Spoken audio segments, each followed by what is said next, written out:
Hey guys, I just wanted to hop really quickly and make a quick video on something that's been, that actually just today it really came to light for me. Not that it's, something that just happened today, but I wanted to talk about it in light of the fact that for the past few weeks, on behalf of the foundation, this video is not on behalf of the foundation, but I just kind of wanted to share my personal experiences as well. We've been doing a series on depression. And overcoming depression that comes with inflammatory bowel disease. So this video is not specific to inflammatory bowel disease, but I did want to talk about, kind of touch on some techniques that I personally actually just started applying in my life. And I just want to talk about kind of the spiral effect that happens, kind of like this downward spiral that happens when you walk or when depression starts in your life. I want to be really clear that this video is not specific to those who are struggling with IBD depression.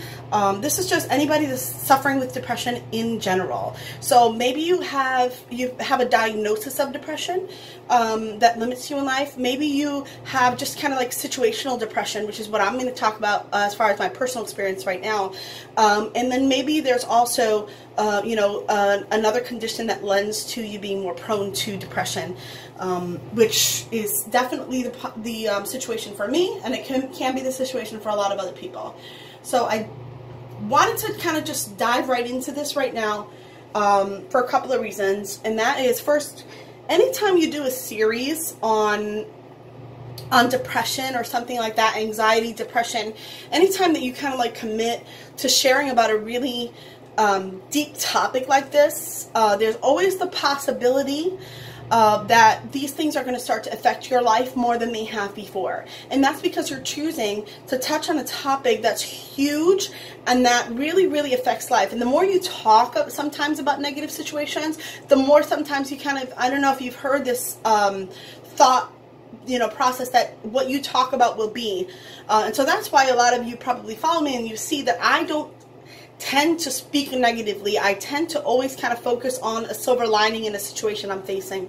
But I wanted to, a couple of people actually this week have just been really instrumental in helping me to look at my own life and make a decision to be a little bit more transparent about my own life's choices, and B, to kind of step out of this realm where we kind of get used to blaming other situations and other people for our life choices and for where we're at in life, or illness and other things, because we very much, although those things all play a part in life, we very much have a choice in how we choose to react to those situations. I want to just share a really kind of couple of things that are very personal that I don't normally, I do share personal things, as anybody who follows me for any period of time, you'll notice, but I don't think I've gotten this personal about something that I'm actively going through. I usually tend to share about things that I've already overcome, or things that I've kind of like already been past, and I don't think in this moment, and what I'm kind of struggling with right now, I think that there's power in sharing the now. Because I want to just be really transparent about the fact that depression happens to everybody. And there's a couple of things that transpired which I'll share with you. A couple of people that I mentioned that kind of, kind of catapulted me into this and made me feel like it was necessary for me to share where I'm at right now. I want to first mention, even though this is not a foundation video, April Darvin, who is the, it's her namesake, and her foundation that I volunteer with, the April M. Darvin Crohn's and Colitis Foundation, that she just kind of has like really, we've chatted a couple times on Facebook and on the phone in the past week or so, just kind of talking about how this, the series is going, and then life situations and things we're personally facing. And so the fact that she's just been so very open with me has kind of encouraged me to continue that. And she actually said, you know what, there's too many people facing this for us to cut this off at 3 weeks. Let's continue and let's talk about depression a little bit more, because there's too many people that are struggling with this. So this, like I said, is not a video that has to do with the foundation, but I did want to share my personal experience with it. And not like something from like 10 years ago when I was going through a hard time, but something that's really relevant and right now. The other couple of people, and I actually, if you're not following April, she's a great person to follow on Facebook, on social media. And the other two people I want to mention, one person that really encouraged me in this whole journey of transparency, of course, I'm a relatively transparent person, but I tend to share not what I'm facing right now. I tend to share things I've overcome.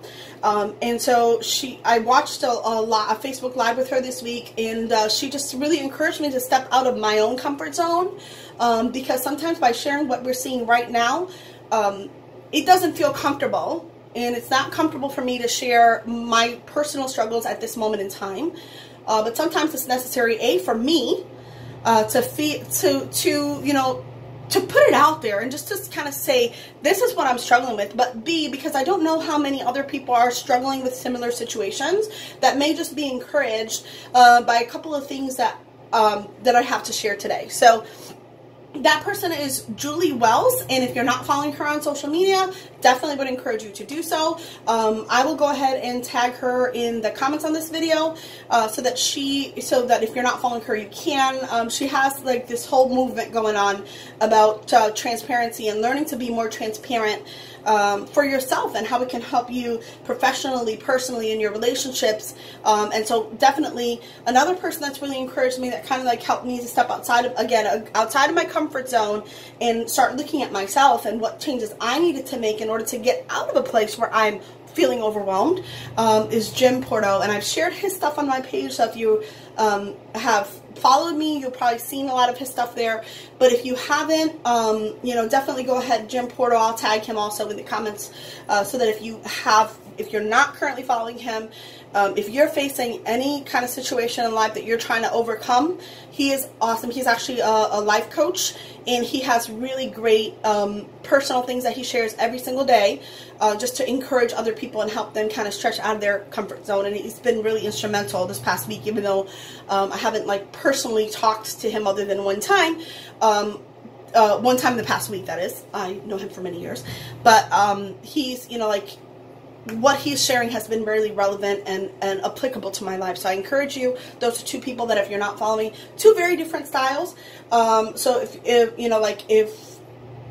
if you're uncomfortable with one person, don't assume that every single person I mention is going to be the same kind of style or same kind of information we're sharing, that I share or that other people share. Everybody has their own style and their own way that they present information. But those are two people, Jim and Julie, that I would encourage you to follow. And of course, April, if you're not already following her, her journey has been amazing, and it's been great to see the growth as well.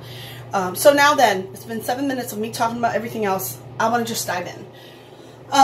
Depression, and that I waste time because I don't really like to talk about personal stuff, like I said.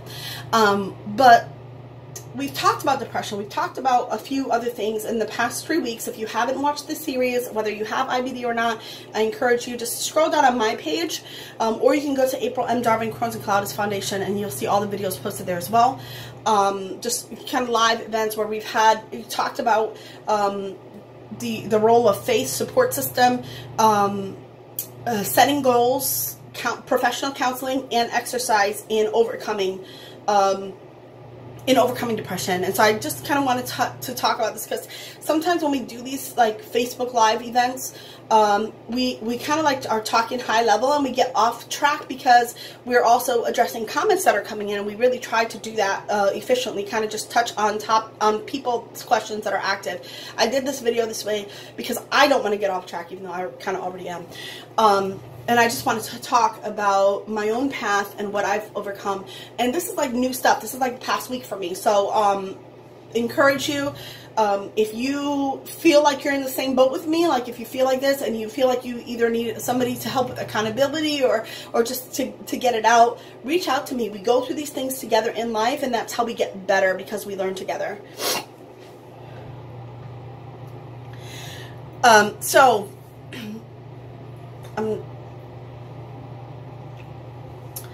A call came in, so I get a little, the message might be a little mixed up there. But, so,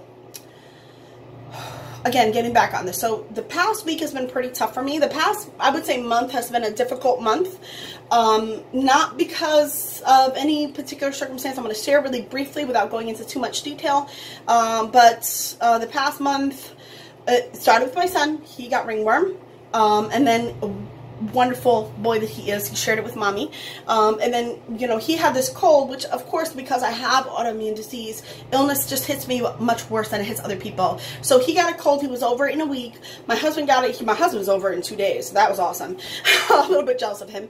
But me, it's been you know, like I was stuck with it for like 3 weeks, and it continued to get worse. And so I finally went to the doctor and got antibiotics because it turned into something else.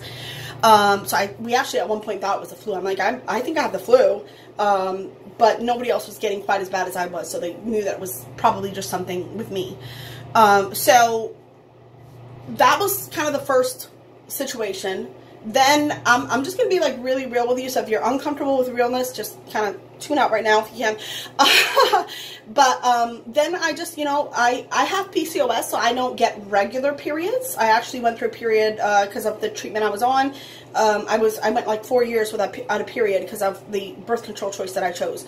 So no, it was like 3 years without a period. So 3 years without a period, changed birth controls. Now I get periods. And so then, you know, like I have that situation going on where I'm just sick and I felt like I was not getting better no matter what I did.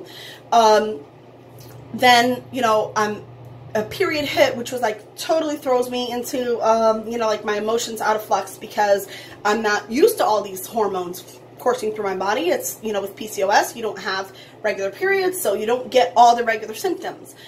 So I had that kind of going on, which I was just uncomfortable, in pain. Because of the IBD, I can't take medications that most people take when they're on their period for pain. So it was just like uncomfortable. And about a week ago, I'll get back to that actually. But so there was that. Got a bill in the mail for some medical procedures I had back in November, and called the insurance because it looked like they didn't pay, and they basically told me that they weren't going to pay for those procedures.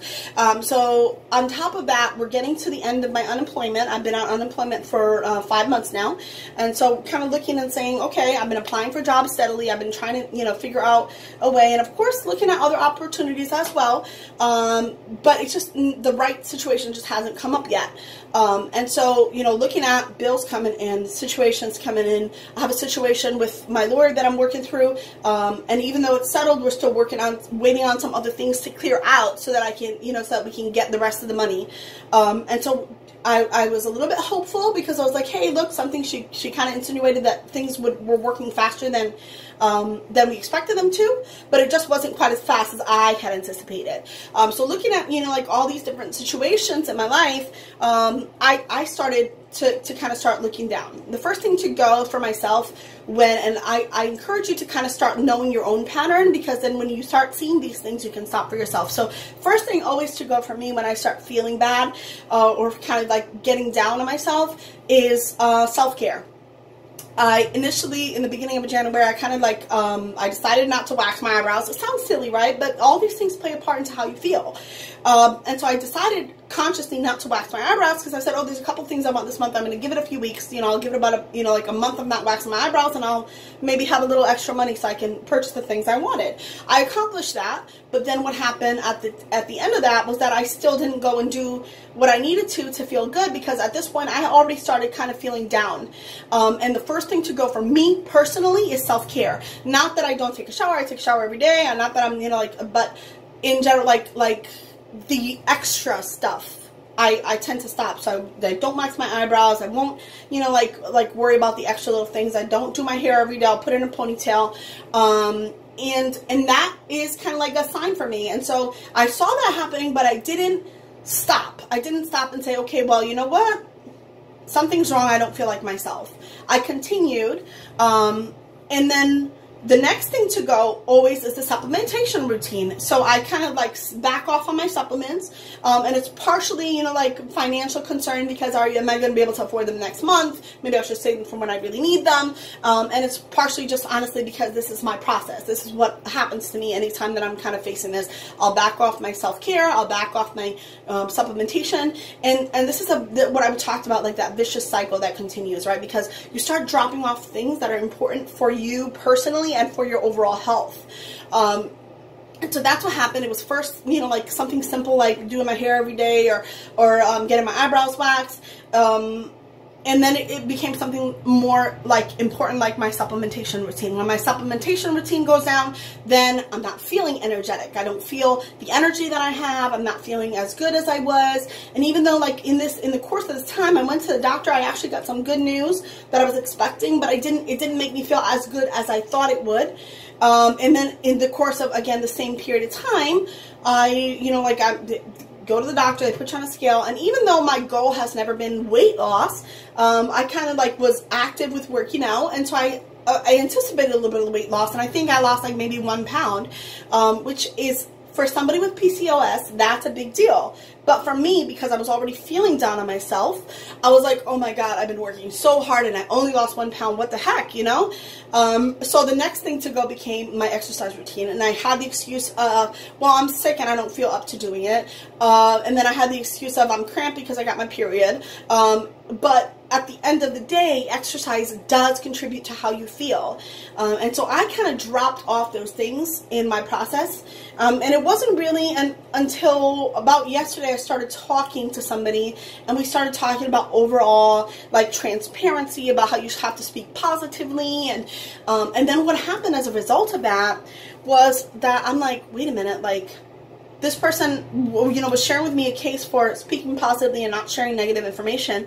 But I'm realizing that, you know, like that limits me as well, because and I'm sharing this with somebody else, like sometimes you got to get down to zero, to feel like, hey, you know what, God, I need some help. I can't do this by myself. And you don't get to that point if you're not willing to talk about it. And then that just stayed on my heart. Even though I said it out loud to somebody else, it stayed in my heart because I knew that that's what I was doing. I was choosing not to share about my struggles. I was choosing not to talk about the struggle, and choosing not to be accountable with somebody. So this morning I woke up and I just felt like crap. Like I looked in the mirror and I saw myself and I said, I don't feel good. And you know, a little bit last night too, because I told my husband, I'm like, you know what, I feel like I've been working hard, but I'm not losing weight, and I don't feel like I look pretty anymore. And he's like, okay, like he knows to tread lightly when I start talking like that, because he knows that there's more going on than just me talking about how I look. So he says, you know, like, of course he's encouraging and wonderful and loving. And today I told him, I just outright said to him, I said, you know what, honey, I think I'm in a little bit of a funk. I think I'm kind of like in a little depression here. And that was, you know, kind of the first step for me. And then he was, of course, you know, everybody goes through this. We're going to get over these financial troubles. We're going to get over, your health is a lot better. You're doing well. I'm proud of you. You know, and he's encouraging me and building me up. But I knew that I needed more than that. I needed accountability for somebody to tell me, to say, you know what, I'm going to be there for you and we're going to do this together. And so I reached out to my health coach and I said to her, I said, I know I've been talking positive to you all week about how I know God is going to come through for me, but I'm really struggling and I think I'm in a depression right now. And she said, okay. And she's like, so why do you think that? And I shared with her, I said, I can count like on less than one, you know, like I think I cooked maybe 3 times this week, which is something that normally brings me joy. And I physically opted not to do it. And this is why I didn't want to share, because we get a little emotional here. So I actually chose not to cook, even though it's something that I really enjoy. And then simple situations, like there was a situation where somebody was sharing something and it really bothered me. And I addressed that situation, and even though that person was like, oh, whatever, it wasn't somebody I personally know, which normally people that I know, like, you have an effect on me, but if I don't really personally know you, I really could care less what you think. Like, not trying to be mean, but that's how I've always been. I'm just kind of like a do my own thing kind of girl. But it just sat wrong with me, and I was like, you know, this is weird, like, I don't feel right, and, you know, I'm not cooking, and I said to her, I said, and I haven't worked out all week, like, and she's like, well, but you were sick. Are you feeling better? Are you not? I'm like, no, I don't think that it was that I was sick. I think that all this time that it's been like, I've been like going downhill, like in a depression. And she's like, well, you know that if you work out, you're going to feel better. And she's right, because when you act, just like we talked about in the video, when you exercise, your body releases endorphins that make you feel better. And so she says to me, you know that if you work out, you're going to feel better. So you have to decide if you want to do that. And I said, I need some help. Can you help me to be accountable? You don't have to reply to me, but I need to be sending you a message. And my commitment is that I'm going to work out at least every other day. And the days I'm not doing a physical workout at home, I need to get outside of my house and go for a walk. That was another thing that kind of stopped, because of course I was not feeling well, but I kind of stayed stuck in my house. I didn't go anywhere. So, you know, like I said that to her, and she says, I'm with you, you know, whatever we can do. I know you're going to feel better if you start, you know, just with baby steps. One step, start working out. And I'll be, you know, waiting for your message every day. And so that was the first step for me, like just kind of like verbalizing that and telling somebody I'm struggling and I need help and I need accountability. And choosing to do something that I knew was going to make me feel better. The next thing that I did when I had that conversation with her, I told my husband, I said, honey, I'm going to go get my eyebrows waxed today. I need to do this for myself. And he says, that's why you're not feeling good, because you haven't been taking care of yourself. And he's right, of course, because like I said, the first thing to go for me is self-care. And I know that what happens, it's self-care that goes, and it's my exercise routine, my supplementation routine, and then the next thing I know, I'm speaking negative things. And so thank God that I caught myself before I got there. But I just wanted to share, because these are all things that we've talked about in the last 3 weeks. And all things that are very much necessary as we navigate, you know, depression in life, because depression can happen to anybody. And if you're not personally going through it right now, that's not a guarantee that you're never going to face depression. That's not a guarantee that you're never going to feel good. But sometimes, as we, you know, like a lot of people are like me, and maybe we don't talk about it. Maybe the first thing to go is not your self-care. Maybe it's your supplementation routine. And there's a lot of physical and chemical reasons why that can really hurt you and make you more depressed. But at the end of the day, it's making a commitment to yourself and choosing to be accountable with somebody else that's going to help you to overcome those things. And so I verbalized that with my husband out loud. I said, I'm struggling. I spoke positive reinforcement, spoke about, you know, like what I needed to do with somebody else yesterday. And then with my coach today, I said, I'm struggling. I need help. Can you be my accountability partner? And of course she did agree with me. So that was awesome. But I wanted to share this because there's key things that happen that I want other people to be able to like identify when you're going down this path, when depression is setting in. Because sometimes we don't notice we're there until we're way beyond the scope that we can handle. And then, you know, we're in a position where we are not even like getting out of bed every day, and we're not even like, you know, like feeling like we can function or have like a normal life, and you're just like completely wiped out. And it's a process that gets you there. It's not overnight. It's not just like one day you wake up and you feel bad. It's partially like real life circumstances like I talked about, and then it's partially like the things that you're letting go that are actually good for you. And then sometimes it's just like that lack of being accountable with somebody and saying, hey, I need help. I need somebody to remind me. Like, can you remind me to do this every day? Can you help me out on the days that I don't do this? Can you tell me, hey, look, have you done this? And it's not always every single step that goes out the window. But anytime your routine is mixed up, there's a possibility of depression setting in. And so I wanted to kind of touch on this really just like real life stuff that's happening right now. It's real. I don't know if you're facing a financial struggle right now. I don't know if you're facing a health struggle right now. I don't know what stage of this depression you're in right now, but whatever stage you're in, the most important thing you can do for yourself is to try to identify where you are and to reach out. And you don't feel like it. I guarantee you the first thing I thought about this morning when I got up was not admitting to my coach that I was in depression and that I have not worked out for a week. Like, that's not what I wanted to tell her. I wanted to tell her I've been a really good girl. I did everything I'm supposed to. And, you know, like, just everything's going to be okay. And that's what I have been doing all week long. I have been sharing with her, you know, like, just speaking positive. Like, I know the situation didn't work out for me, but I'm trusting that God's going to open the door. And sometimes when we do that, we're just not allowing ourselves to be really human. And we're kind of like putting this mask up of that we don't struggle, that life doesn't faze us. And that's not the case. And so I just wanted to share a little bit today. because it's important to recognize where you are, to know that no one is exempt.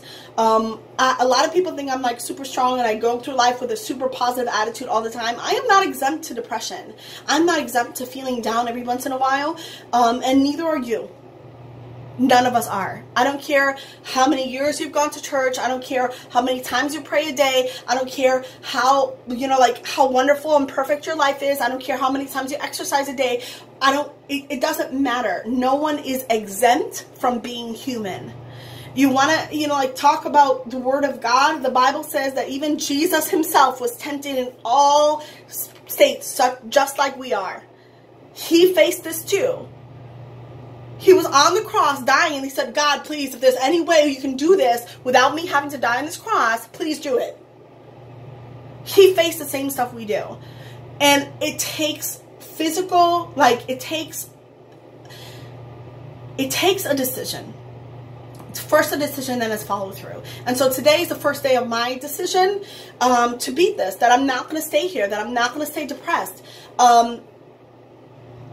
This is day one for me. And I'm sharing this so that I can be accountable with everybody that I know, because I think that other people need this too. I think everybody needs a little bit of accountability to help us pull ourselves out, and that when we're down so far that we can't pull ourselves out, that we say, hey, I need help and I can't do this by myself. And there is nothing wrong with that. And I just wanted to share that because I think a lot of times there's just this burden on us that says, you can't do it, or there's nothing that's ever going to change. And it's like, sometimes it's self-talk, sometimes it's us talking to ourselves, but sometimes it's just things that go through our mind and it's like, this is not even like me. Why am I even thinking this way? And it's just like, how are you going to pay your rent next month? I'm going to be real with you. That's really where it was at for me. It's like, how am I going to pay my rent next month? And then it starts maybe with a thought from me, but then it continues on. It's like, how am I going to pay my rent? How am I going to pay the insurance? What's going to happen with this bill and that bill? Like, I don't have $3,000 to pay off this medical bill right now. And, I'm not getting the answers I want from the people that I know. And I don't share these things because I want somebody to send me a job offer, or that's not what this is about. This is about being transparent and saying, look, you're struggling, I'm struggling, we all struggle in life. Don't do it by yourself. Don't do it by yourself. The only way you get out of this is through making a decision out loud, saying something out loud, saying, I'm not going to deal with this anymore. I'm going to overcome this. Reaching out to somebody to have as an accountability partner and setting yourself a path. So what did I choose today? I chose that I was going to go out and get my eyebrows waxed. I chose that even though I felt crappy because I had just kind of admitted something really personal to somebody that maybe I didn't want to talk about with. I admitted that to that person, and then I said, you know what, I'm going to do something about this, and I went and I did my workout, and that's where it starts. And this video is the third step for me getting back on track, which is just saying, you know what, if you're struggling and you want to get better and you want to overcome this and you want to create a habit and you want to get better, then just, take the first step. And if that first step is shooting me a message, go right ahead and do it. If that first step is reaching out to somebody you're really close to and saying, hey, I'm struggling, do it. If that first step is calling your doctor and saying, hey, I need some help because I can't overcome this without some medication or without some professional counseling, can you refer me to somebody? Then do it. Take the first step. If you need help getting there, like I always say, I am here for you 150%. I love all of you, and I want to share these things, just real life stuff to help you get better, so you don't have to do this by yourself. God bless. I know I went way over the time that I normally do. I just hope that whoever stuck by and watched this whole video was really blessed by this. So God bless. Bye.